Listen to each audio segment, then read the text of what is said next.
আমার ভাইয়ের আদর্শ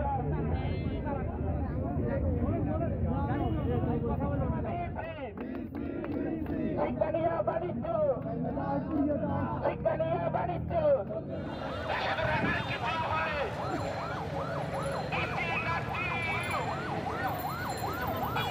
একটা বিশ্ববিদ্যালয়কে গুণগত বিশ্ববিদ্যালয়ে পরিণত করতে হবে। তার জন্য যে বিষয়গুলো দরকার সেগুলো সম্বলিত আমাদের আরও 6টি সাপোর্টিভ দাবি ছিল। সেই দাবির ভিত্তিতে আমাদের এখনও আমরণ অনশন চলছে। আমরা ইজতেমার জন্য কিছুটা শিথিল করেছিলাম আজকে সকাল 6টা থেকে 11টা পর্যন্ত।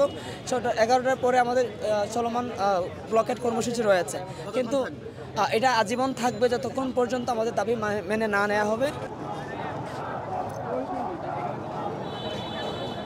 ওদের এই যে অবস্থায় আমাদের এইখানে যে মেডিকেল টিম এবং মেডিকেল সাপোর্ট আছে, সেই সাপোর্টের দ্বারা ওদের চিকিৎসা এইখানে আর চালানো সম্ভব না।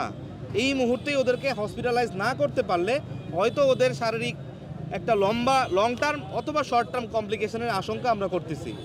বাদবাকি যারা আছেন এরা ছাড়া এদেরও সবারই অনেক সমস্যা অলরেডি ধরা পড়তেছে। ডিহাইড্রেশনের কারণে কিডনি কাজ করা কমাই দিচ্ছে, ইউরিনেশন কমাই দিচ্ছে, ওনাদের উইকনেস ধরা পড়তেছে। কেউ কেউ আগে থেকে মাইগ্রেনে আক্রান্ত, তাদের জন্য অবর্ণনীয় কষ্ট হচ্ছে।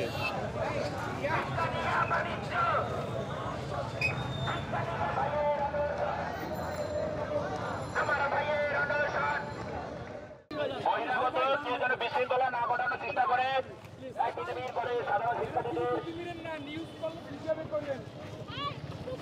আপু